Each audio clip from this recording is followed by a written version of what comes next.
El padre Miguel Hernández encontró la lista de nombres en el archivo parroquial un martes de marzo, entre documentos de bautizos de 1987.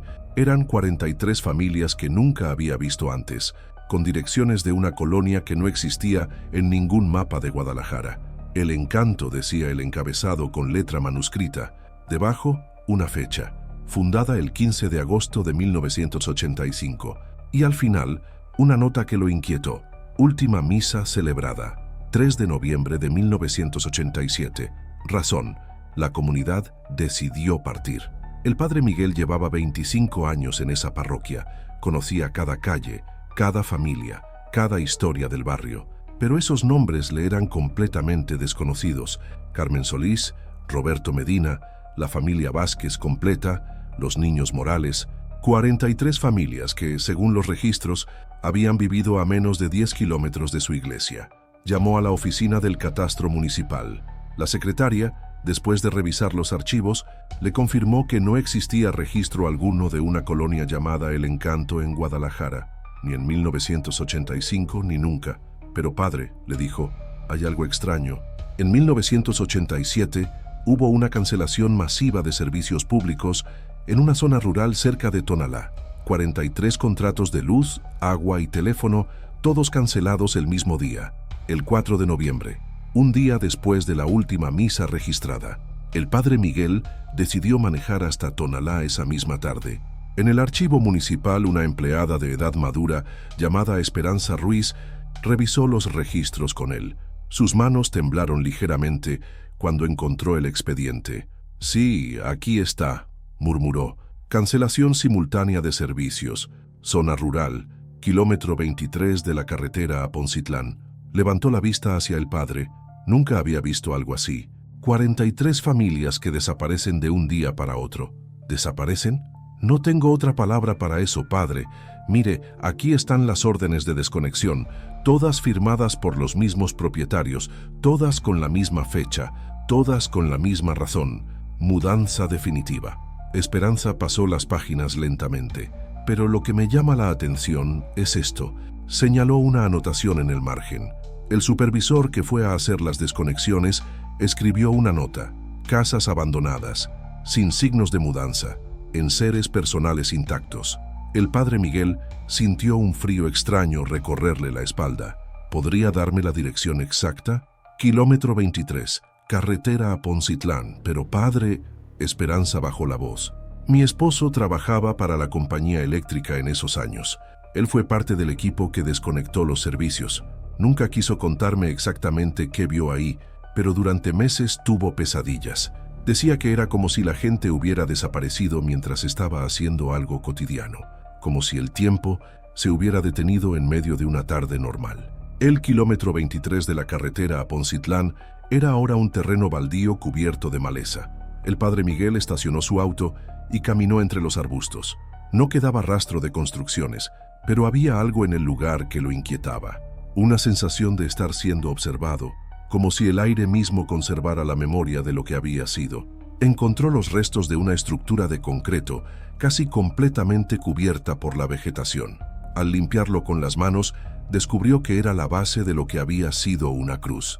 En la parte posterior, grabado toscamente en el cemento, leyó El Encanto, 1985, para que no olviden. Esa noche, el padre Miguel no pudo dormir. Revisó una y otra vez la lista de nombres encontrada en el archivo. 43 familias, 186 personas, incluyendo 42 niños menores de 12 años, todos con nombres completos, fechas de nacimiento, direcciones exactas dentro de El Encanto. Al día siguiente, decidió buscar en los archivos del registro civil. Si esas personas habían existido, tenía que haber certificados de nacimiento, matrimonio, defunción. Algo. La búsqueda en el registro civil arrojó resultados perturbadores. Encontró registros de nacimiento para 18 de las personas listadas, pero todos con direcciones diferentes a El Encanto. Y había algo más extraño. Varios certificados de defunción fechados en 1988, apenas un año después de la supuesta desaparición de la comunidad. Carmen Solís, según los registros, había muerto en un accidente automovilístico en Puebla en febrero de 1988. Roberto Medina, infarto fulminante en la Ciudad de México en agosto del mismo año. La familia Vázquez completa aparecía como víctimas de intoxicación por gas en Tijuana en septiembre de 1988. El padre Miguel sintió que algo no encajaba.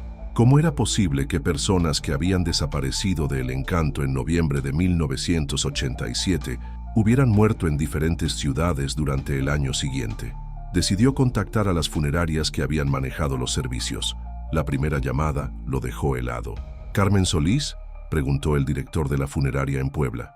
Padre, ese caso fue muy extraño. La familia que reclamó el cuerpo, nunca los habíamos visto antes. Pagaron en efectivo y no dejaron información de contacto. Y había algo raro en el certificado de defunción. Parecía reciente, pero la letra se veía antigua.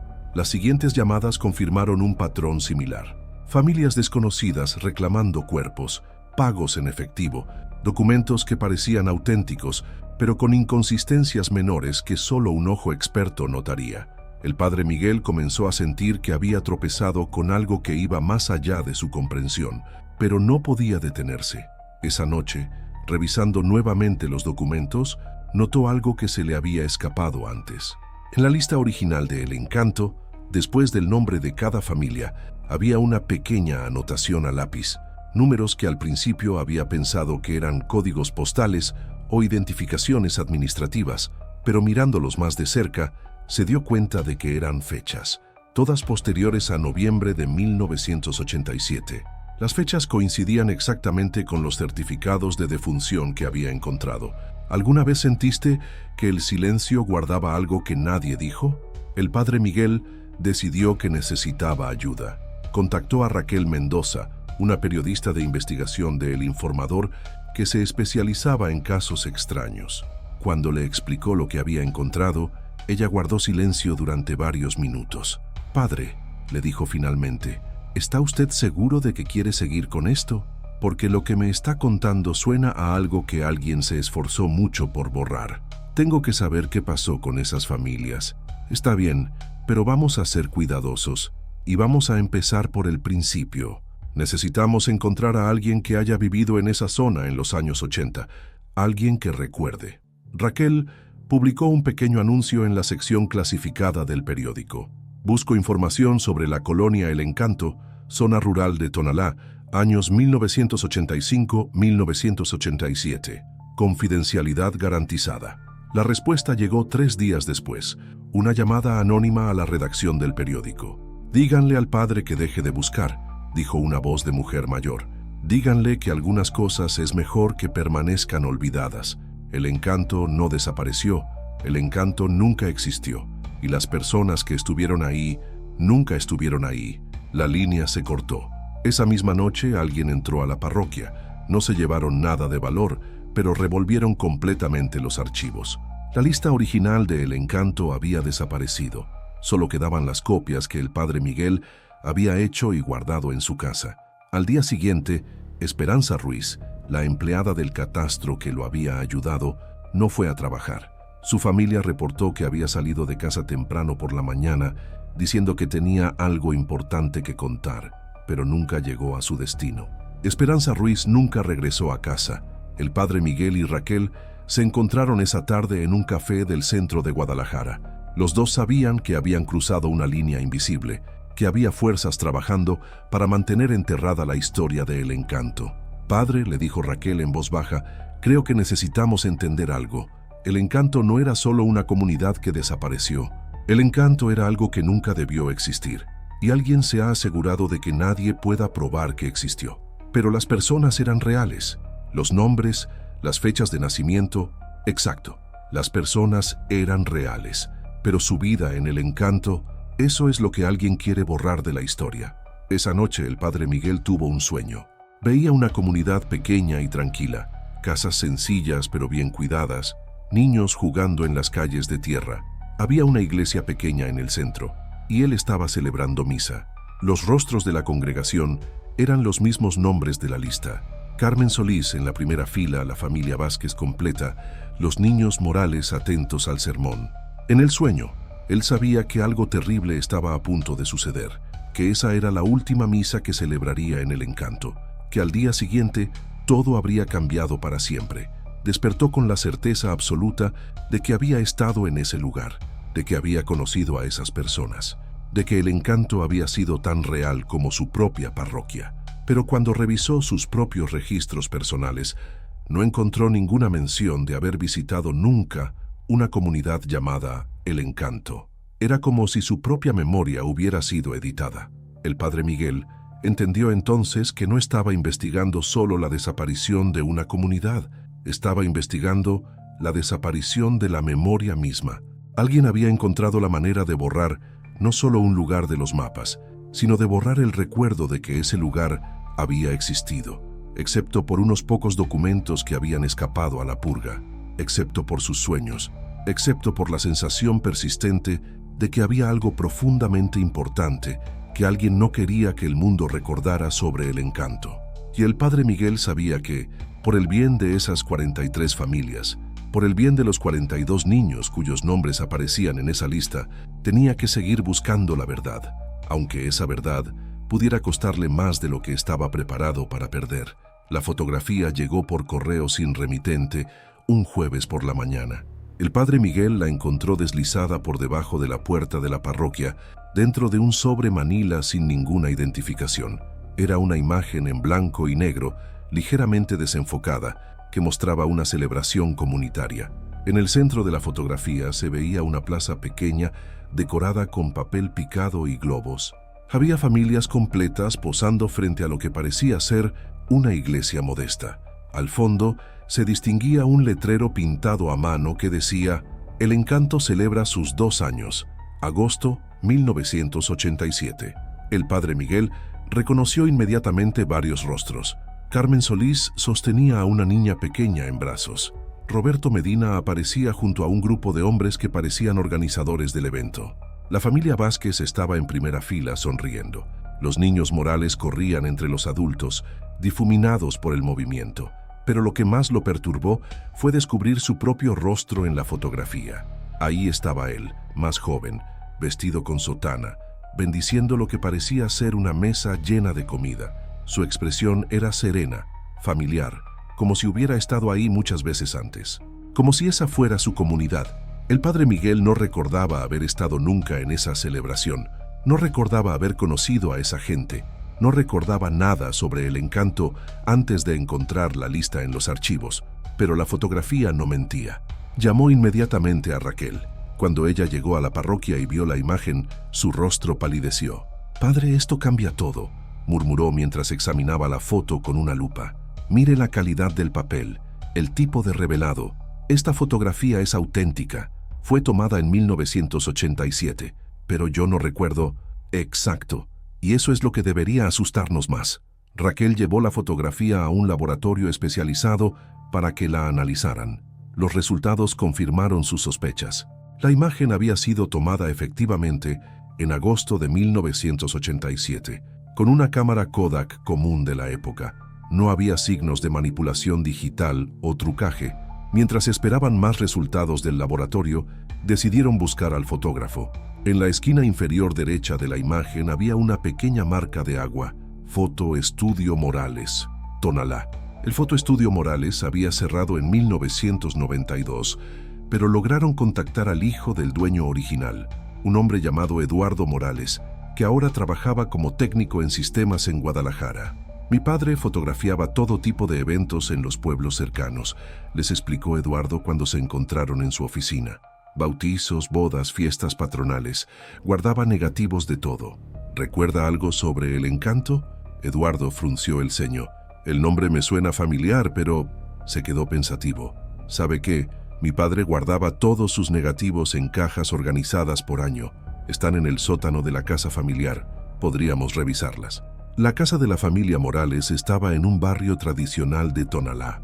Eduardo los llevó al sótano, donde había docenas de cajas etiquetadas por años.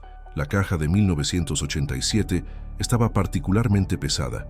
«Aquí está», dijo Eduardo después de revisar varios rollos de negativos. 1987, agosto. «Y mire esto». Levantó una tira de negativos y la puso contra la luz. «Hay como 20 fotos de la misma celebración. Mi padre realmente documentó bien ese evento. Pero cuando reveló los negativos, descubrieron algo inquietante. En todas las fotografías aparecían las mismas personas, las mismas familias, la misma celebración, pero había inconsistencias menores en cada imagen.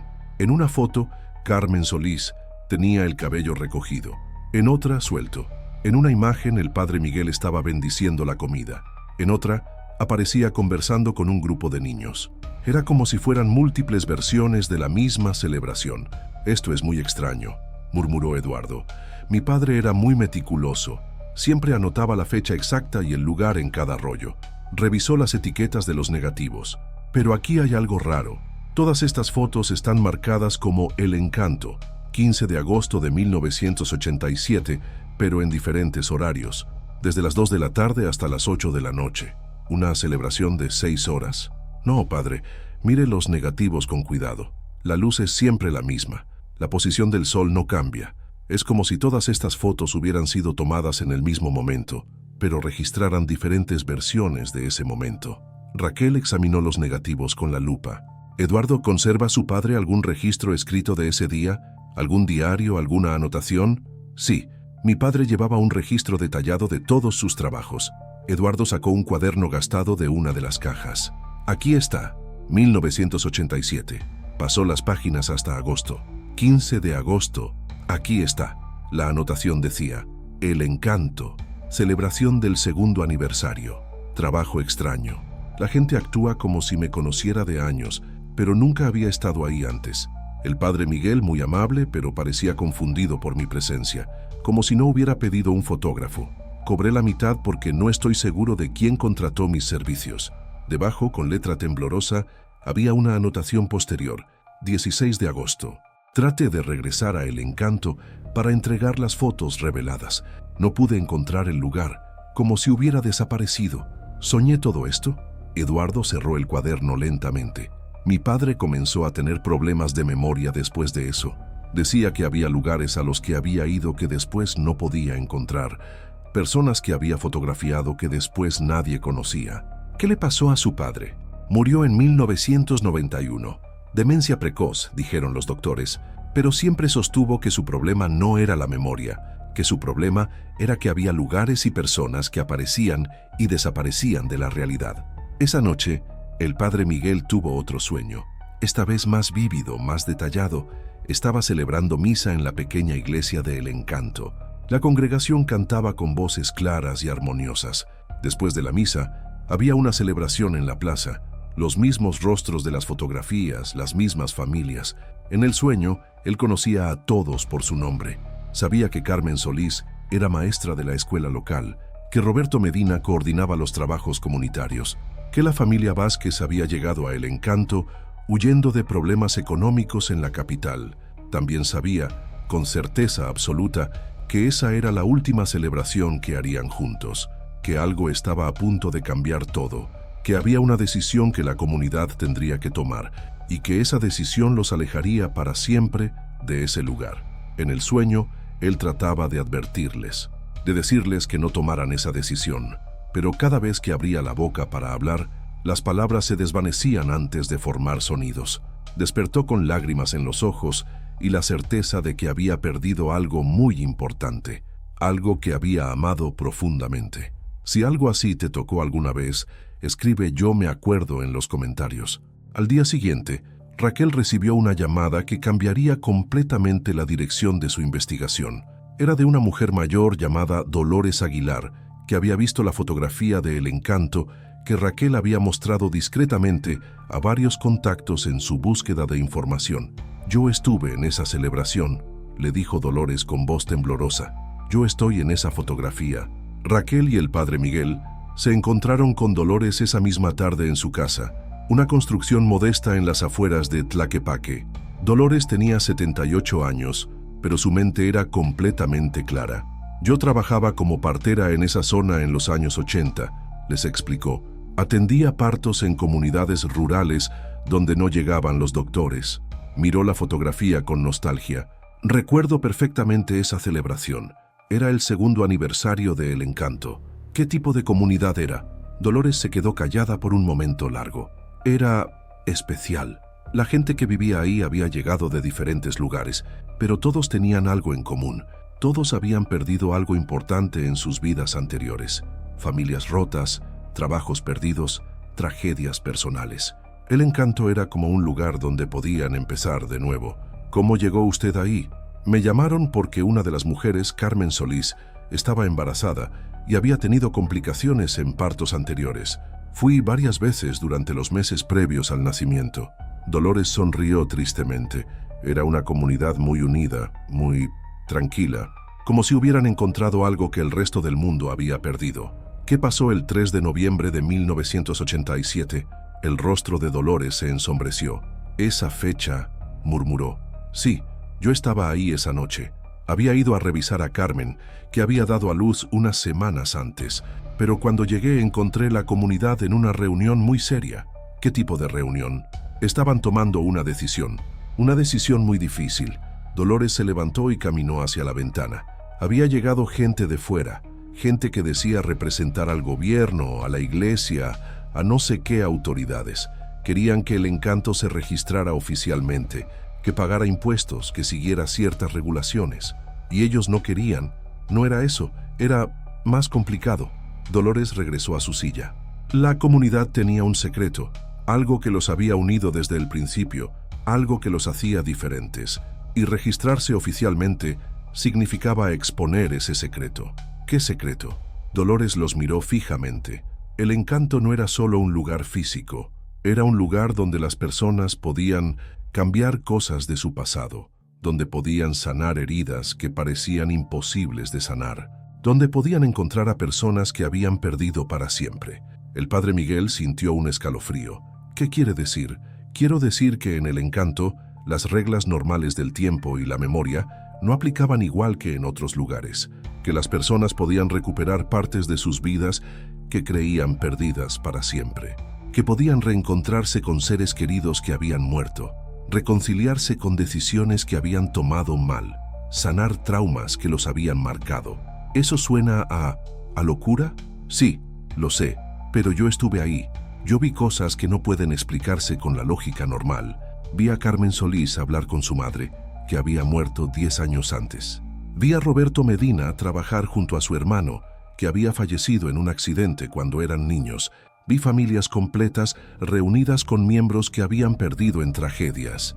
Raquel y el padre Miguel intercambiaron miradas. ¿Y qué decidieron esa noche del 3 de noviembre? Decidieron partir. Decidieron que era mejor preservar lo que habían encontrado que arriesgarse a que las autoridades lo destruyeran. Pero partir no significaba mudarse a otro lugar. Dolores hizo una pausa larga. Significaba regresar a sus vidas anteriores, a sus realidades anteriores, y llevarse consigo lo que habían sanado en el Encanto. ¿Y usted qué vio? Vi a 43 familias despedirse de un lugar que había sido su hogar durante 2 años. Los vi caminar hacia la carretera principal, cada familia en una dirección diferente, y vi cómo, mientras se alejaban, el Encanto mismo comenzó a desvanecerse detrás de ellos. ¿Desvanecerse? Como si hubiera sido construido con recuerdos en lugar de ladrillos. Como si su existencia dependiera de las personas que vivían ahí creyendo en él. Cuando se fueron, el lugar simplemente dejó de ser. Dolores se acercó a una cómoda y sacó algo envuelto en papel de seda. Era una pequeña cruz de madera, tallada a mano. Carmen Solís me dio esto esa noche. Me dijo que era para que recordara que algunas cosas trascienden la realidad que conocemos. Que el amor, la sanación y la esperanza pueden crear lugares que existen más allá de los mapas y los documentos oficiales. El padre Miguel tomó la cruz en sus manos. Era idéntica a los restos que había encontrado en el terreno baldío. ¿Y las personas que partieron del Encanto? ¿Qué les pasó? Regresaron a sus vidas, pero llevando consigo la sanación que habían encontrado. Algunos pudieron superar traumas que los habían atormentado durante años. Otros encontraron la paz con pérdidas que no habían podido aceptar. Pero todos tuvieron que pagar un precio. ¿Qué precio? Tuvieron que olvidar que el Encanto había existido. Tuvieron que renunciar al recuerdo consciente de ese lugar para poder conservar la sanación que habían recibido ahí. Era la única manera de proteger lo que habían encontrado de un mundo que no podría entenderlo. El padre Miguel sintió que todas las piezas comenzaban a encajar. Por eso no recuerdo haber estado ahí, aunque aparezco en las fotografías. Exacto. Usted fue el sacerdote de esa comunidad durante 2 años. Les dio misa, los confesó, los acompañó en sus procesos de sanación.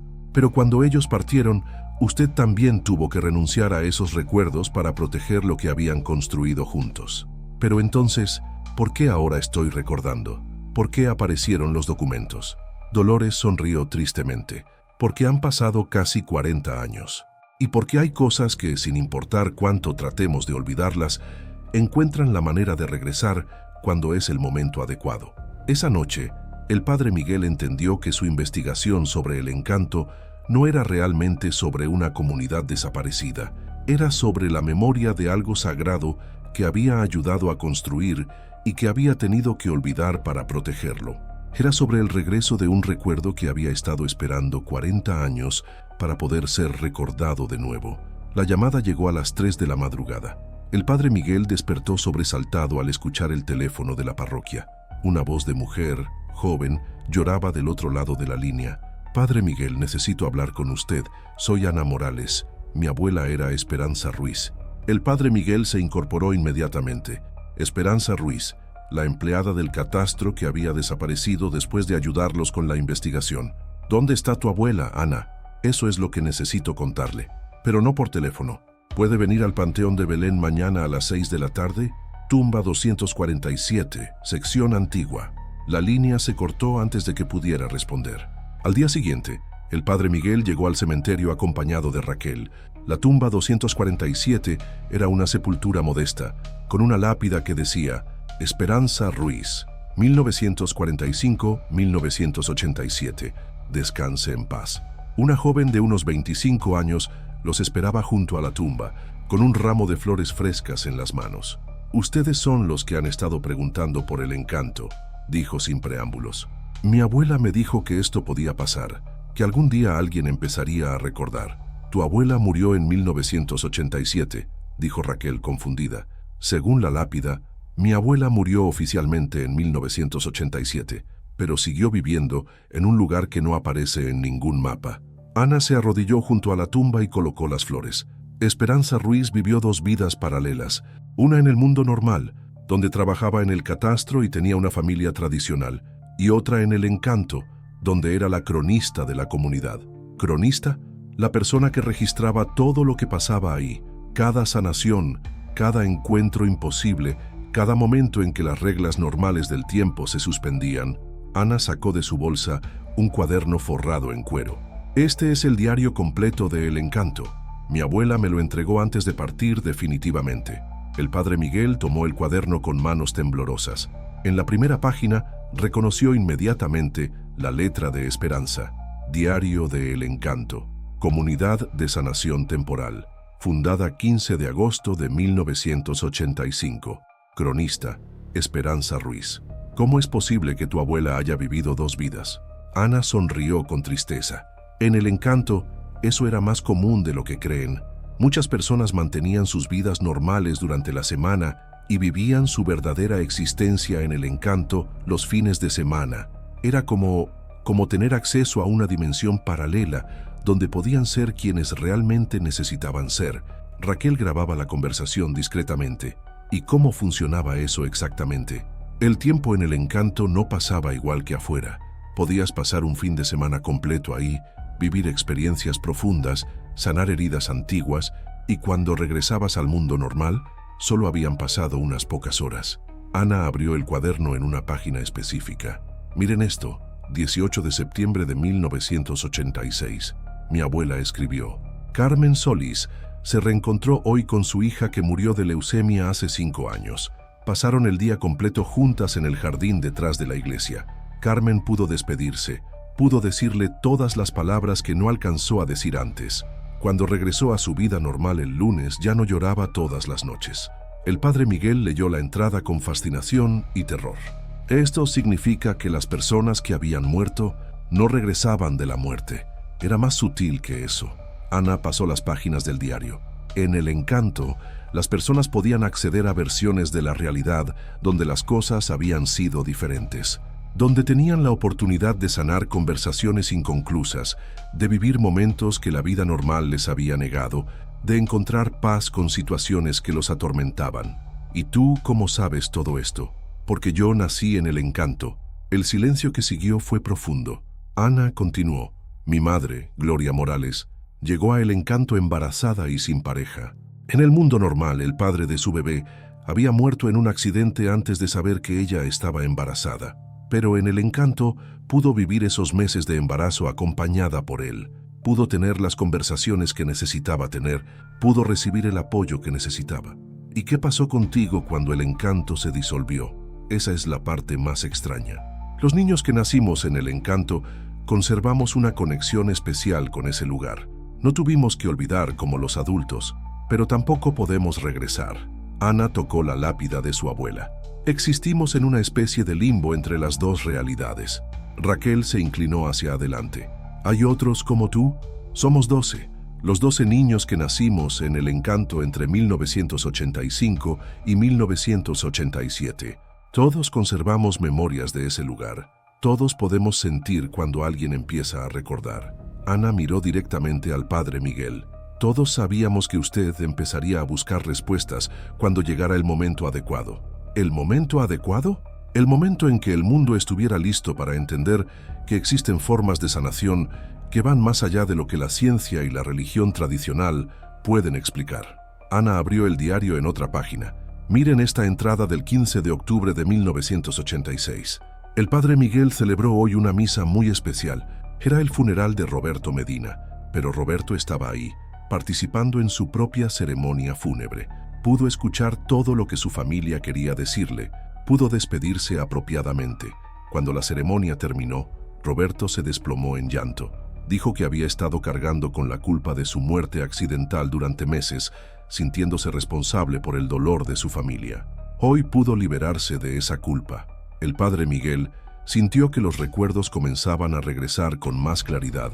Podía ver la pequeña iglesia de El Encanto, recordaba la sensación de estar oficiando ceremonias que desafiaban toda lógica, pero que traían una paz profunda a las personas involucradas. ¿Por qué decidieron disolverse definitivamente?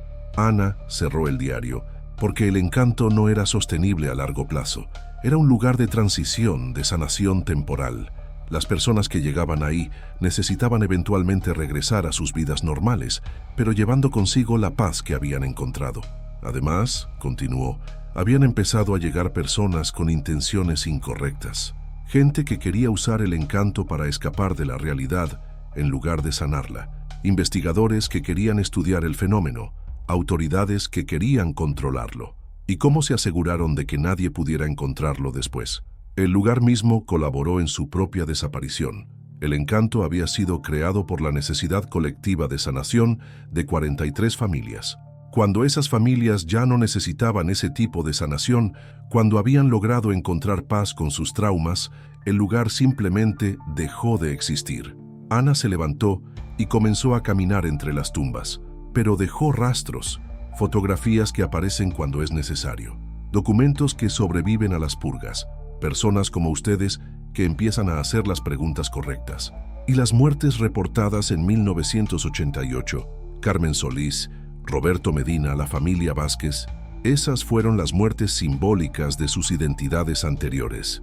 Cuando las personas salían de El Encanto completamente sanadas, tenían que matar oficialmente a la versión de ellos mismos que había necesitado esa sanación. Era la única manera de proteger tanto su nueva realidad como el secreto de El Encanto. Si tú también crees que algunos recuerdos no mueren, escribe «Yo vi la señal aquí abajo». Raquel revisaba las páginas del diario mientras caminaban. Ana, según esto, tu abuela registró más de 200 casos de sanación en El Encanto. Personas que se reconciliaron con familiares muertos, que sanaron traumas de la infancia, que encontraron paz con decisiones que los habían atormentado durante años. Sí, y todos esos casos están documentados aquí, con fechas, nombres, detalles específicos. Mi abuela era muy meticulosa. ¿Por qué nos estás mostrando esto ahora? Ana se detuvo frente a una tumba sin nombre. Porque el mundo está cambiando. Cada vez hay más personas que sufren traumas que la medicina y la psicología tradicional no pueden sanar completamente. Hay más gente que necesita el tipo de sanación que el encanto ofrecía. Estoy sugiriendo que tal vez es tiempo de que el mundo sepa que existen formas de sanación que van más allá de lo que creemos posible. Que tal vez es momento de que alguien documente la historia del encanto apropiadamente. El padre Miguel sintió una responsabilidad inmensa sobre sus hombros. ¿Y los otros 11 niños? ¿Los que nacieron en el encanto? Están dispersos por todo México. Algunos ni siquiera saben conscientemente lo que son, pero todos han desarrollado habilidades especiales para ayudar a otros a sanar. Hay un doctor en Monterrey que tiene tasas de recuperación inexplicables, una psicóloga en Oaxaca que ayuda a niños traumatizados con métodos que no enseñan en ninguna universidad, un padre en Chiapas que celebra misas que traen paz a comunidades enteras, todos trabajando inconscientemente con la sanación que aprendieron en el encanto. Exacto.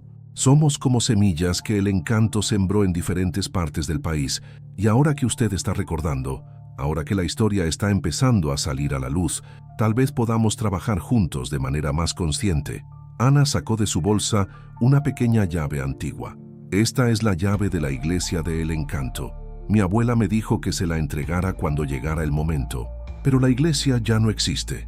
La iglesia física no. Pero hay lugares donde el encanto sigue existiendo en una forma diferente. Lugares donde las personas que realmente necesitan sanación pueden encontrar lo que buscan si saben cómo llegar. ¿Cómo qué lugares? Hospitales donde ocurren recuperaciones inexplicables. Iglesias donde las personas encuentran paz que no pueden explicar. Espacios terapéuticos donde suceden sanaciones que van más allá de lo que la ciencia puede documentar. Ana puso la llave en las manos del padre Miguel. El encanto no desapareció realmente. Se fragmentó y se dispersó, infiltrándose en el mundo normal de maneras más sutiles. Esa noche el padre Miguel leyó el diario completo de El Encanto. Era una crónica fascinante de 2 años en que 43 familias habían vivido en un lugar donde las reglas normales de la realidad se suspendían lo suficiente para permitir sanaciones profundas. Leyó sobre Carmen Solís, que había superado la muerte de su hija y después había adoptado 3 niños huérfanos. Sobre Roberto Medina, que había fundado un centro de ayuda para familias en duelo. Sobre la familia Vázquez, que había creado un refugio para mujeres maltratadas. Todos habían usado la sanación que encontraron en el encanto para dedicar sus vidas a ayudar a otros. Al final del diario, encontró una nota dirigida específicamente a él. Padre Miguel, cuando lea esto sabrá que ha llegado el momento de decidir si quiere ser solo el investigador de esta historia o si quiere ser su continuador. El encanto necesita un nuevo guardián de la memoria, alguien que pueda reconocer a las personas que necesitan este tipo de sanación y que pueda guiarlas hacia donde puedan encontrarla. La elección es suya. El padre Miguel entendió que su vida estaba a punto de cambiar para siempre, que había descubierto no solo una historia extraordinaria del pasado, sino una responsabilidad extraordinaria para el futuro. Y por primera vez en 40 años, sintió que recordaba exactamente quién había sido antes de olvidar el encanto. Era el padre Miguel Hernández, guardián de la sanación que trasciende la realidad ordinaria. Y ahora tenía que decidir si estaba listo para hacerlo de nuevo. La primera señal llegó 3 días después. El padre Miguel estaba celebrando la misa matutina cuando una mujer desconocida entró a la iglesia. Se sentó en la última banca y lloró silenciosamente durante toda la ceremonia. Cuando terminó el servicio, todos se habían marchado excepto ella. «Padre, necesito ayuda», le dijo con voz quebrada. «Pero no sé cómo explicar lo que me está pasando». El padre Miguel se acercó y se sentó a su lado. «Cuénteme lo que necesite contarme. Hace 6 meses perdí a mi esposo en un accidente. Desde entonces tengo sueños donde él me habla. Me dice cosas que necesito escuchar. Pero cuando despierto, no puedo recordar sus palabras exactas. Solo queda la sensación de que hay algo importante que él quiere decirme». La mujer lo miró con ojos desesperados. «Todos me dicen que son solo sueños, que el duelo me hace imaginar cosas, pero yo sé que es real». El padre Miguel sintió algo familiar en esa petición. Era exactamente el tipo de necesidad que las personas llevaban a El Encanto. ¿Cómo se llama? María Elena Vázquez. El apellido lo sorprendió. ¿Vázquez? ¿Tiene familia que haya vivido en la zona de Tonalá en los años 80? mi suegra, pero ella murió cuando mi esposo era pequeño. ¿Por qué? El padre Miguel sintió que las piezas comenzaban a conectarse de una manera que no podía ser coincidencia. María Elena, ¿estaría dispuesta a acompañarme a un lugar? Creo que tal vez pueda ayudarla, pero no de la manera tradicional. Esa tarde, el padre Miguel llevó a María Elena al terreno baldío donde había estado el encanto. Llevaba consigo la llave antigua que Ana Morales le había entregado. No sabía exactamente qué esperaba que pasara, pero algo le decía que tenía que intentarlo. Al llegar al lugar, María Elena se detuvo abruptamente. Este sitio ya había estado aquí antes. ¿Cuándo? En mis sueños, en los sueños donde hablo con mi esposo. Siempre estamos en un lugar que se parece a esto, pero diferente. Como si aquí hubiera habido casas, una iglesia, una plaza. El padre Miguel sacó la llave y se dirigió hacia donde recordaba que había estado la iglesia de El Encanto. No había nada visible, pero cuando llegó al lugar exacto, se arrodilló y puso la llave sobre la tierra. María Elena, cierre los ojos y piense en su esposo. Piense en lo que necesita decirle y en lo que necesita escuchar de él. Al principio, nada pasó, pero gradualmente, el aire comenzó a sentirse diferente, más cálido, más espeso, como si el tiempo mismo se estuviera espesando a su alrededor. María Elena abrió los ojos sorprendida. Padre, ¿puede ver eso? Donde antes había solo tierra y maleza, ahora se podía distinguir tenuemente el contorno de una pequeña iglesia. No era sólida como un edificio real, sino más como una superposición, como si dos realidades se estuvieran mezclando. «Entre», le dijo el padre Miguel, «y no tenga miedo». María Elena caminó hacia la iglesia translúcida. En el momento en que cruzó el umbral invisible, su expresión cambió completamente. Una paz profunda se extendió por su rostro, como si hubiera encontrado algo que había estado buscando desesperadamente. El padre Miguel podía verla dentro de la iglesia fantasmal, pero no podía escuchar lo que estaba pasando. Durante una hora completa, María Elena permaneció ahí, a veces sentada, a veces de pie, a veces abrazando a alguien que él no podía ver. Cuando finalmente salió, tenía los ojos rojos, pero una sonrisa serena. «Pude hablar con él», dijo simplemente. «Pude decirle todo lo que necesitaba decirle, y él me dijo todo lo que yo necesitaba escuchar». ¿Qué le dijo? Me dijo que ya era hora de que dejara de cargar con la culpa de no haber estado con él cuando pasó el accidente. Me dijo que su amor por mí no desapareció con su muerte, pero que ahora necesita vivir de una manera diferente. Y me dijo que había alguien más en mi vida que necesitaba mi atención, pero que yo no había podido verlo porque estaba demasiado enfocada en el pasado. María Elena miró hacia la iglesia, que ahora volvía a ser invisible. También me dijo que este lugar existe para personas como yo, personas que necesitan sanar conversaciones que quedaron incompletas. Cuando regresaron a la parroquia, el padre Miguel encontró a Raquel esperándolo con expresión urgente. «Padre, han estado llegando llamadas toda la tarde, personas preguntando por usted específicamente. Todas dicen lo mismo, que tuvieron un sueño donde alguien les decía que usted podía ayudarlas con algo que nadie más entiende». Durante los siguientes días, llegaron más personas.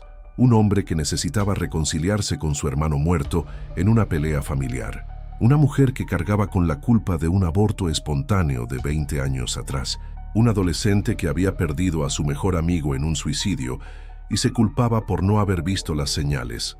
Todos eran casos que la terapia tradicional, la medicina convencional o incluso la religión establecida no habían podido resolver completamente. Todos necesitaban el tipo de sanación que trasciende las reglas normales de la realidad. Y todos, cuando el padre Miguel los llevaba al lugar donde había estado el encanto, encontraban exactamente lo que necesitaban. La iglesia fantasmal aparecía para cada persona de manera diferente. A veces era apenas un contorno translúcido, a veces era tan sólida que parecía completamente real, pero siempre proporcionaba el espacio que cada persona necesitaba para su sanación específica. Raquel documentaba todo meticulosamente. «Padre, esto es extraordinario. En 2 semanas hemos visto 12 casos de sanación que desafían toda explicación lógica. No los estamos sanando nosotros», le recordó el padre Miguel. «Solo estamos proporcionando acceso a algo que ya existía. Pero ¿cómo es posible que el encanto siga funcionando después de 40 años? Ana tenía razón. El encanto no desapareció realmente. Se fragmentó y se dispersó, pero la esencia permaneció y ahora está regresando, pieza por pieza, cuando las personas que lo necesitan encuentran el camino hacia él. Una tarde, mientras estaban en el terreno documentando otro caso, aparecieron 3 personas más.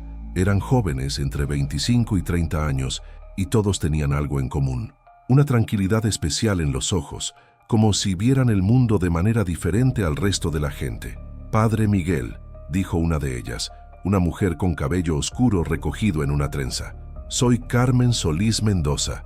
Mi madre fue Carmen Solís, de El Encanto original. Y yo soy Roberto Medina Flores», añadió un hombre alto con barba. «Mi padre era Roberto Medina». «Lupita Vázquez Torres», se presentó la tercera. «Mis abuelos fueron la familia Vázquez». El padre Miguel los miró con asombro. «Ustedes son los hijos de las personas que fueron sanadas en El Encanto», confirmó Carmen. «Ana nos contactó. Nos dijo que usted había comenzado a reactivar el lugar». «¿Reactivar? El Encanto siempre fue más que un lugar físico», explicó Roberto. «Era una convergencia de necesidad, intención y posibilidad. Cuando nuestros padres se fueron, la convergencia se fragmentó, pero las piezas siguieron existiendo». «¿Y ustedes qué papel juegan en esto?» «Somos los guardianes de la nueva generación», dijo Lupita. «Nuestros padres nos hablaron de El Encanto cuando llegamos a la edad adulta. Nos enseñaron que algún día tendríamos que ayudar a reconstruir ese tipo de sanación, pero de una manera que fuera apropiada para los tiempos modernos». Carmen se acercó al lugar donde aparecía la iglesia fantasmal. «Lo que usted está haciendo aquí es importante, pero es solo el comienzo. El Encanto necesita expandirse, necesita llegar a más personas que lo necesitan». «¿Cómo?» «Creando una red», explicó Roberto. «Lugares en diferentes ciudades donde las personas puedan acceder al mismo tipo de sanación. No tiene que ser exactamente igual a El Encanto original, pero sí tiene que mantener la misma esencia». «¿Y cómo sabemos dónde establecer esos lugares?» «Las personas nos van a encontrar», dijo Lupita con certeza. «Como María Elena lo encontró a usted. Como todas las otras personas que han venido aquí en las últimas semanas. El mundo está lleno de gente que necesita este tipo de sanación, y ellos mismos van a crear la demanda». Esa noche, el padre Miguel tuvo el sueño más claro que había tenido desde que comenzó todo. Estaba de nuevo en El Encanto original, pero esta vez podía ver más allá de las fronteras de la pequeña comunidad. Podía ver líneas de luz conectando El Encanto con otros lugares en todo México. Hospitales, iglesias, centros comunitarios, espacios terapéuticos. En el sueño, entendía que El Encanto nunca había sido solo un lugar. Había sido el prototipo de una red de sanación que estaba destinada a expandirse cuando el mundo estuviera listo. Y ahora el mundo estaba listo. Cuando despertó, tenía claridad absoluta sobre lo que tenía que hacer. No solo debía continuar ayudando a las personas que llegaban al terreno original, tenía que ayudar a establecer otros puntos de acceso a esa misma energía sanadora. Pero también entendía que esto significaba aceptar una responsabilidad mucho mayor. Ya no sería solo el padre de una parroquia pequeña, se convertiría en algo que no tenía nombre en la estructura tradicional de la iglesia, un guardián de sanación que trasciende las fronteras de cualquier religión específica. El padre Miguel miró por la ventana hacia el amanecer. En la distancia, podía ver el terreno donde había estado El Encanto. Pero ahora, cuando miraba hacia allá, ya no veía un espacio vacío, veía el futuro. Veía una red de luz que conectaría a personas heridas con la sanación que necesitaban, sin importar dónde estuvieran, sin importar cuál fuera su historia, sin importar qué tan imposible pareciera su situación. Veía El Encanto no como algo del pasado, sino como algo del presente que estaba naciendo de nuevo, y supo que estaba listo para ser parte de ese nacimiento. El primer obstáculo llegó en forma de sotana negra y mirada severa. Monseñor Alejandro Vega, representante directo del Arzobispado de Guadalajara, apareció en la parroquia un martes por la mañana sin avisar. «Padre Hernández, necesitamos hablar», dijo sin preámbulos, tomando asiento en el despacho parroquial. «Han llegado reportes muy preocupantes sobre sus actividades recientes». El padre Miguel sintió que el peso de la institucionalidad religiosa caía sobre sus hombros. «¿Qué tipo de reportes, monseñor?» «Reportes de que está realizando rituales no autorizados, que está llevando personas a terrenos baldíos donde supuestamente ocurren ¿cómo llamarlo? Fenómenos inexplicables. Monseñor Vega abrió una carpeta manila. También tenemos testimonios de que está afirmando que puede facilitar comunicación con personas fallecidas. ¿No es exactamente eso lo que, Padre Hernández, entiende la gravedad de estas acusaciones? La Iglesia no puede permitir prácticas que limiten con el espiritismo o la charlatanería, menos aún cuando provienen de uno de nuestros sacerdotes. El Padre Miguel se quedó callado por un momento. Sabía que este momento llegaría eventualmente. Monseñor, ¿qué sabe usted sobre el encanto? La expresión de Monseñor Vega cambió sutilmente. Algo en sus ojos sugirió reconocimiento. ¿De qué habla? De la comunidad que existió en Tonalá entre 1985 y 1987. De las 43 familias que encontraron sanación ahí. Del lugar donde ocurrían cosas que la doctrina tradicional no puede explicar, pero que evidentemente trajeron paz y sanación a personas que la necesitaban desesperadamente. Monseñor Vega cerró la carpeta lentamente. Padre, hay cosas en la historia de esta arquidiócesis que es mejor mantener archivadas. ¿Usted sabía de El Encanto?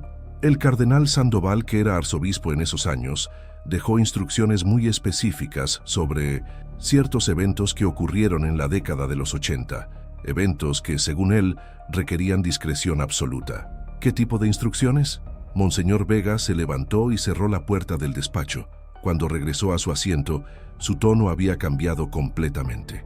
Padre, lo que voy a decirle no sale de esta habitación. El cardenal Sandoval visitó El Encanto personalmente en octubre de 1987. Fue a investigar reportes de irregularidades. ¿Y qué encontró? Encontró una comunidad de católicos devotos que habían desarrollado formas de oración y sanación que, digamos que expandían los límites de lo que oficialmente reconocemos como posible. Monseñor Vega hizo una pausa. También encontró sanaciones documentadas que no podían explicarse médicamente, reconciliaciones con fallecidos que trajeron paz duradera a los vivos y una forma de vida comunitaria que se acercaba más al cristianismo primitivo que cualquier cosa que hubiera visto en décadas de ministerio. ¿Y cuál fue su decisión? Su decisión fue compleja. Oficialmente, la Iglesia no podía reconocer o aprobar lo que estaba pasando en El Encanto porque establecería precedentes que podrían abrir la puerta a todo tipo de charlatanes y aprovechadores. Pero extraoficialmente, Monseñor Vega bajó la voz. Le dijo a la comunidad que tenían su bendición personal, siempre y cuando mantuvieran absoluta discreción. Y cuando El Encanto se disolvió, el cardenal consideró que era lo mejor, que esa forma de sanación era demasiado poderosa y demasiado incomprendida para el mundo de finales de los 80. Monseñor Vega miró directamente al Padre Miguel, pero antes de morir, en 2012, dejó una nota sellada dirigida a quien fuera nombrado para investigar cualquier resurgimiento de actividades similares. ¿Y usted leyó esa nota? La leí esta mañana antes de venir aquí. Monseñor Vega sacó un sobre sellado de su maletín. Dice, si El Encanto regresa, es porque el mundo finalmente está listo para este tipo de sanación. No lo detengan, guíenlo. El silencio que siguió fue denso y cargado de implicaciones. ¿Qué significa esto para mi situación, monseñor? Significa que tiene el apoyo extraoficial del arzobispado, siempre y cuando mantenga 3 condiciones: discreción absoluta, documentación meticulosa de todo lo que ocurre y coordinación directa conmigo para asegurar que esto no se convierta en un circo mediático. Esa tarde, el Padre Miguel se encontró con Raquel y los 3 descendientes de El Encanto para compartir la noticia. Se reunieron en la terraza de un café discreto en el centro histórico de Guadalajara. Esto cambia todo, dijo Carmen. Si tenemos el apoyo de la Iglesia, aunque sea extraoficial, podemos trabajar más abiertamente. Pero también significa más responsabilidad, añadió Roberto. No podemos permitirnos errores. Cualquier cosa que salga mal será amplificada porque involucra a la institución religiosa. Lupita revisaba una lista que había estado preparando. He estado investigando ubicaciones potenciales para expandir la red, lugares donde ya ocurren sanaciones inexplicables, donde el personal médico o religioso está abierto a fenómenos que no pueden explicar completamente. ¿Qué tipo de lugares? Un hospital en Monterrey donde las tasas de recuperación de pacientes con cáncer terminal son estadísticamente imposibles. Una clínica de salud mental en Oaxaca donde niños con traumas severos sanan en tiempo récord. Un hospicio en Tijuana, donde las personas encuentran paz extraordinaria en sus últimos días. Raquel tomaba notas furiosamente. ¿Y cómo sabemos que esos lugares están conectados con la energía de El Encanto? Porque en cada uno de esos lugares hay alguien que tiene alguna conexión con la comunidad original, explicó Carmen. El doctor en Monterrey es hijo de uno de los médicos que atendieron partos en El Encanto. La psicóloga en Oaxaca es nieta de una partera que trabajó con Dolores Aguilar. El director del hospicio en Tijuana es hermano de uno de los niños que nacieron en El Encanto. Es como si El Encanto hubiera sembrado semillas por todo el país, murmuró el padre Miguel. Exactamente. Y ahora esas semillas están listas para convertirse en una red consciente. Durante las siguientes semanas, comenzaron a establecer contacto con estos lugares. La respuesta fue extraordinaria. Todos reportaban haber sentido que algo faltaba en su trabajo de sanación, algo que no podían identificar, pero que sabían que necesitaban. Cuando les explicaron la conexión con El Encanto, cada uno tuvo la misma reacción, un reconocimiento profundo, como si finalmente entendieran algo que habían sabido inconscientemente durante años. El primer encuentro nacional se organizó para finales de noviembre, en el terreno original de El Encanto. Llegaron representantes de 12 ubicaciones diferentes: hospitales, clínicas, centros comunitarios, iglesias, todos lugares donde ocurrían sanaciones que desafiaban la explicación convencional. Cuando se reunieron en círculo en el lugar donde había estado la plaza de El Encanto, algo extraordinario sucedió. No solo apareció la iglesia fantasmal que habían visto en ocasiones anteriores. Toda la comunidad original se materializó momentáneamente. Por unos minutos que parecieron horas, pudieron ver las casas, las calles, la plaza central. Pudieron ver a las 43 familias originales realizando sus actividades cotidianas. Pudieron ver niños jugando, adultos conversando, la vida normal de una comunidad extraordinaria. Es como si El Encanto hubiera estado esperando este momento, susurró la doctora Patricia Moreno desde Monterrey, como si hubiera estado preservado en algún tipo de dimensión paralela hasta que estuviéramos listos para recibirlo de nuevo. No es que haya estado preservado, corrigió Ana Morales, que había llegado para el encuentro. Es que nunca se fue realmente. Solo se dispersó hasta que pudiéramos reunir las piezas de nuevo. Durante el encuentro, establecieron protocolos para la nueva red.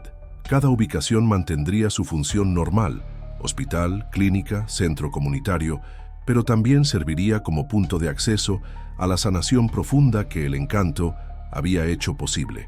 Desarrollaron criterios para identificar a las personas que necesitaban este tipo de sanación, aquellos que habían agotado opciones médicas y terapéuticas convencionales, que llevaban cargas emocionales que no habían podido resolver con métodos tradicionales, que tenían conversaciones inconclusas con fallecidos que les impedían seguir adelante. También establecieron sistemas de documentación. Cada caso sería registrado meticulosamente, no para estudio científico tradicional, sino para entender mejor cómo funciona este tipo de sanación y cómo puede mejorarse. El último día del encuentro ocurrió algo que nadie esperaba. Las 43 familias originales de El Encanto aparecieron de nuevo, pero esta vez de manera completamente sólida y real. No eran fantasmas o visiones, eran las personas reales, exactamente como habían sido en 1987. Carmen Solís se acercó al padre Miguel con una sonrisa radiante. Padre, vinimos a despedirnos apropiadamente esta vez. La primera vez tuvimos que partir tan rápido que no pudimos explicar todo lo que queríamos explicar. ¿Dónde han estado todos estos años? Hemos estado viviendo las vidas que pudimos construir gracias a la sanación que encontramos aquí. Algunas en este mundo, algunas en otros planos de existencia. Pero siempre mantuvimos la conexión con este lugar, esperando el momento en que pudiera renacer. Roberto Medina se acercó también. Padre, lo que ustedes están construyendo ahora es lo que siempre fue el destino de El Encanto. No era solo una comunidad aislada, era la semilla de una forma completamente nueva de entender la sanación. ¿Y ahora qué pasa con ustedes? Ahora podemos descansar sabiendo que lo que comenzamos aquí va a continuar, que la sanación que encontramos no se perdió, sino que se multiplicó. La familia Vázquez completa se acercó para despedirse. Pero antes de partir, Queremos darles algo. Carmen Solís entregó al padre Miguel un objeto pequeño envuelto en tela blanca. Es la piedra fundacional de El Encanto. La enterramos aquí el primer día, en agosto de 1985. Contiene la intención original de la comunidad: crear un lugar donde cualquier persona pueda encontrar la sanación que necesita, sin importar cuán imposible parezca. El padre Miguel desenvolvió la tela. Era una piedra lisa y redonda, de color gris azulado, que irradiaba una calidez suave. Llévela con usted siempre, y cuando establezcan nuevos puntos de la red, entierren un fragmento de esta piedra en cada lugar. Eso mantendrá la conexión energética entre todos los sitios. Uno por uno, todos los habitantes originales de El Encanto se despidieron de los miembros de la nueva red. No era una despedida triste, sino una transferencia de responsabilidad. Estaban entregando su trabajo a las manos correctas.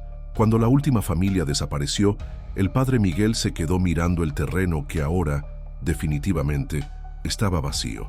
Pero no se sentía como una pérdida, se sentía como un comienzo. En sus manos tenía la piedra fundacional de El Encanto y la responsabilidad de construir algo que podría cambiar la manera en que el mundo entiende la sanación, el dolor y la posibilidad de recuperación total. Miró a su alrededor, a las 12 personas que se habían comprometido a llevar El Encanto a sus propias comunidades, y supo que el verdadero trabajo apenas estaba comenzando. Pero por primera vez en meses, se sintió completamente preparado para ese trabajo. 6 meses después, el padre Miguel recibió una llamada que cambiaría para siempre su comprensión de lo que habían construido. Era de Elena Rodríguez, directora del Hospital General de Mérida, una mujer que nunca había escuchado hablar de El Encanto ni de su red de sanación. «Padre, sé que esto va a sonar extraño», le dijo con voz temblorosa, «pero necesito contarle algo que está pasando en nuestro hospital, algo que los médicos no pueden explicar. Cuénteme». Desde hace 3 meses, hemos tenido 12 casos de recuperación completa de enfermedades terminales, pacientes con cáncer en etapa 4 que de repente están libres de enfermedad, niños con daño cerebral severo que despiertan completamente funcionales, ancianos desahuciados que se levantan de sus camas y caminan hacia sus casas. El padre Miguel sintió un escalofrío familiar. ¿Y qué tienen en común estos casos? Todos reportan el mismo fenómeno. Dicen que durante la noche aparece una mujer mayor que los visita. No es enfermera, no es doctora, no está en nuestros registros de personal, pero los pacientes dicen que ella se sienta junto a sus camas, les toma la mano y les dice exactamente lo que necesitan escuchar para sanar. ¿Una mujer mayor? Sí. Y lo más extraño es que las descripciones coinciden perfectamente. Cabello gris recogido en un moño, vestido azul claro, manos muy suaves, voz muy tranquila. Pero cuando revisamos las cámaras de seguridad, no aparece nadie. El padre Miguel cerró los ojos. Conocía esa descripción. ¿Cómo se llama esa mujer, según los pacientes? Esperanza. Dicen que se presenta como Esperanza y que viene de un lugar llamado El Encanto. La red se había expandido por sí sola. Esa tarde, el padre Miguel convocó una reunión de emergencia con todos los coordinadores de la red. Se conectaron por videoconferencia desde sus respectivas ciudades: Monterrey, Oaxaca, Tijuana, Puebla, Mérida, Cancún, León, Morelia, Veracruz, San Luis Potosí, Chihuahua y Guadalajara. Lo que está pasando en Mérida también está pasando en otros lugares, reportó la doctora Patricia Moreno desde Monterrey. Tenemos casos de sanaciones espontáneas en hospitales donde no tenemos presencia oficial, siempre con la misma descripción: una mujer mayor llamada Esperanza que aparece durante la noche. En Oaxaca igual, confirmó la psicóloga María del Carmen Jiménez. Pero aquí no es solo en hospitales. Está apareciendo en escuelas, en centros comunitarios, en hogares particulares, siempre ayudando a niños y familias que necesitan sanación profunda. El padre Miguel entendió lo que estaba sucediendo. El Encanto ha evolucionado más allá de nuestra red. Ya no necesita ubicaciones físicas específicas ni coordinadores humanos. Se ha convertido en algo que existe directamente donde se necesita. ¿Pero cómo es posible?, preguntó el director del hospicio de Tijuana. Esperanza Ruiz fue la cronista original de El Encanto. Era quien registraba y protegía la memoria de todas las sanaciones. Cuando la red se restableció, Ella se convirtió en algo así como el espíritu guardián de todo el sistema. Ana Morales, que participaba desde Ciudad de México, donde había establecido un nuevo centro, añadió: «Mi abuela me dijo una vez que su trabajo como cronista no terminaría con su muerte, que si el encanto alguna vez renacía, ella sería quien se aseguraría de que llegara a todas las personas que lo necesitaran». Durante los siguientes meses, los reportes se multiplicaron exponencialmente. Esperanza Ruiz había aparecido en hospitales de Estados Unidos donde había pacientes mexicanos, en centros de refugiados donde había familias migrantes que necesitaban sanación, en prisiones donde había personas cargando culpas que no podían resolver. Pero lo más extraordinario era que no todas las apariciones eran de Esperanza. Comenzaron a reportar avistamientos de Carmen Solís, trabajando con madres que habían perdido hijos, de Roberto Medina, ayudando a hombres que luchaban con adicciones, de la familia Vázquez completa apareciendo para ayudar a familias rotas a reconciliarse. Era como si toda la comunidad original de El Encanto se hubiera convertido en una red de sanación que operaba más allá de las limitaciones físicas. El padre Miguel recibió una llamada que lo cambió todo. Era del Vaticano. «Padre Hernández, soy el cardenal Alessandro Torretti, prefecto de la Congregación para la Doctrina de la Fe. Necesitamos hablar con usted sobre ciertos eventos que han llegado a nuestra atención». El padre Miguel sintió que su mundo se tambaleaba. «¿Qué tipo de eventos, cardenal?» «Sanaciones documentadas que están ocurriendo en múltiples países, todas conectadas con testimonios de apariciones de personas fallecidas que dicen provenir de un lugar llamado El Encanto, testimonios que involucran a un sacerdote mexicano llamado Miguel Hernández». «Cardenal, ¿puedo explicar?» «Padre, no llamo para interrogarlo, llamo para invitarlo a Roma. El Santo Padre quiere conocer personalmente la historia completa de El Encanto». 3 semanas después, el padre Miguel estaba sentado en una oficina privada del Vaticano, frente al Papa Francisco, contando la historia completa de El Encanto. Había llevado consigo la piedra fundacional, las fotografías originales, el diario de Esperanza Ruiz y documentación de más de 300 casos de sanación ocurridos en los últimos meses. El Papa escuchó en silencio durante 2 horas. Al final, se quedó callado por varios minutos, sosteniendo la piedra fundacional en sus manos. «Padre Miguel», dijo finalmente, «¿entiende usted lo que ha encontrado?» «Creo que sí, Santo Padre.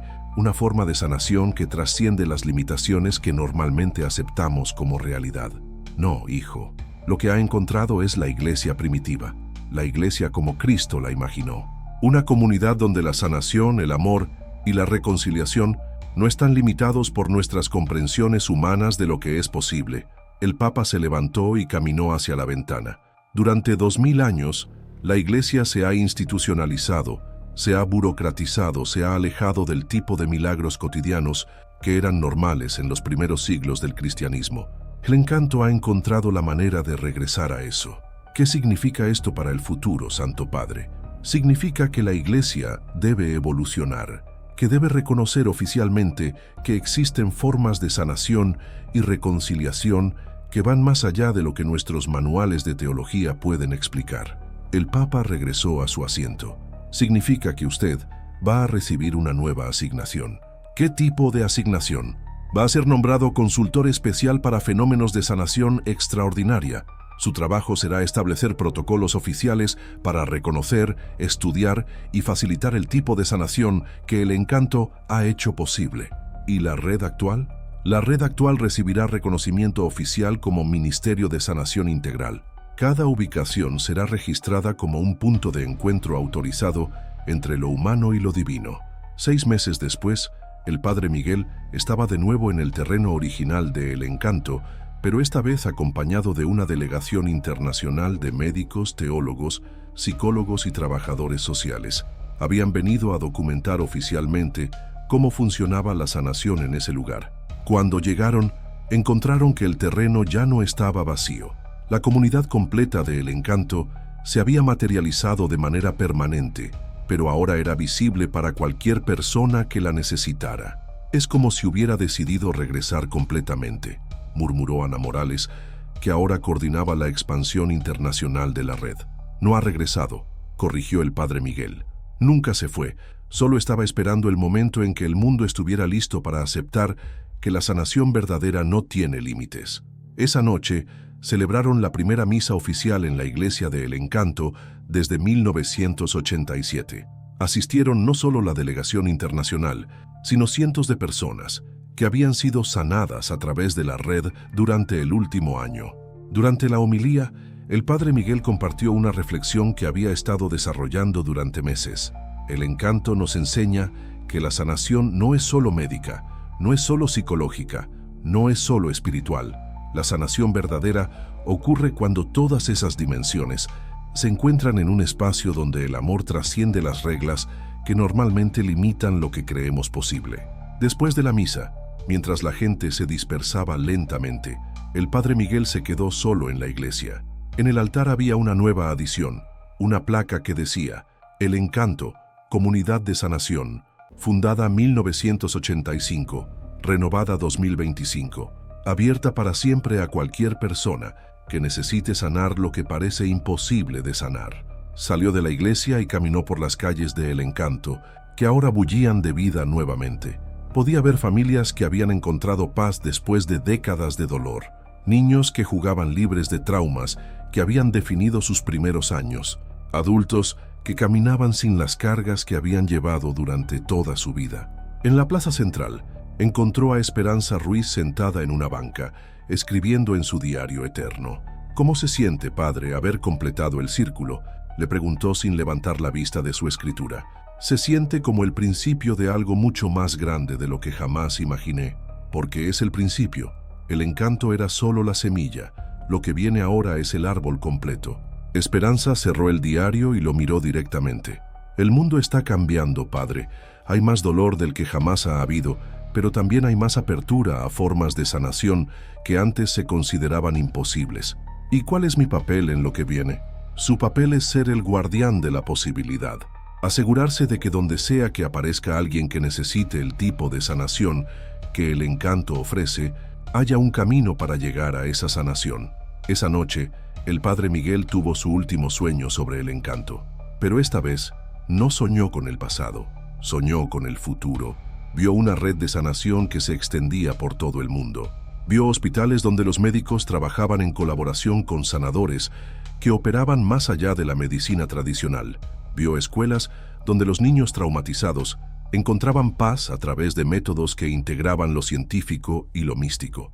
Vio comunidades enteras que habían aprendido a sanar heridas colectivas que habían perdurado durante generaciones.